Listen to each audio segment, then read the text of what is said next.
Betapa indahnya perjamuan kudus, betapa indahnya saat kami menyambutmu, betapa indahnya kehadiranmu yang bertatap kuatkan iman kami. Tuhan bersamamu dan bersama rohmu. Inilah Injil Tuhan menurut Yohanes. Dimuliakanlah Tuhan.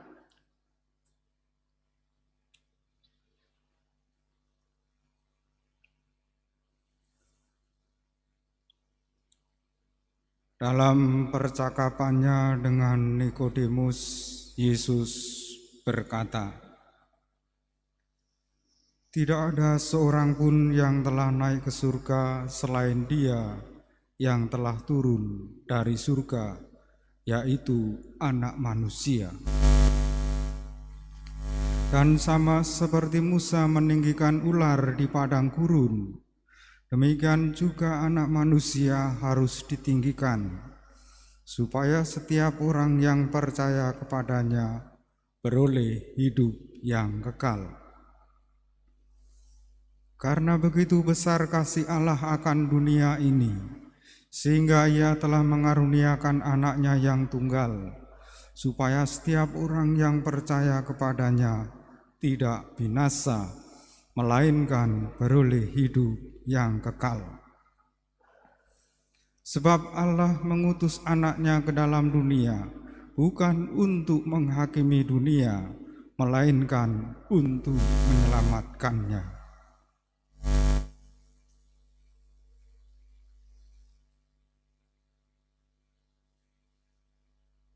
Demikianlah Injil Tuhan. Terpujilah Kristus.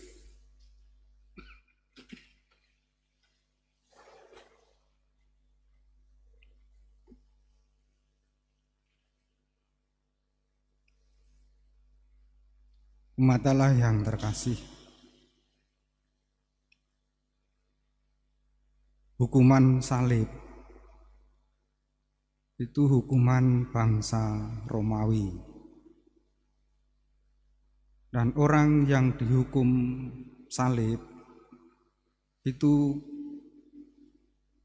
biasanya orang berbuat kejahatan, misalnya menjadi pembunuh atau menjadi pemberontak bangsa Romawi. Dan hukuman itu sangat kejam. Sebelum seseorang disalibkan, biasanya dicambuk lebih dahulu. Lalu setelah itu ia harus memikul salibnya sendiri di tempat yang telah ditentukan. Dan Yesus, kita tahu, disalibkan bersama dengan dua orang penjahat di kiri dan di kanan. Dan kalau pada hari Sabat itu tidak ada penghukuman. Dan kalau ada penghukuman menjelang hari Sabat, masih ada yang belum mati, maka kaki atau tangannya harus dipatahkan supaya pada hari Sabat tidak ada penghukuman. Hukuman seperti itu mengerikan, menjadi tontonan banyak masyarakat yang lewat dan harus ditanggung sendiri.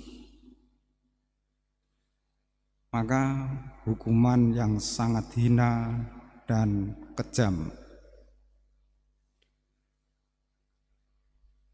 Tetapi peristiwa salib seperti itu, hukuman salib yang hina seperti itu dipakai Allah sebagai sarana untuk menebus dan menyelamatkan umat manusia.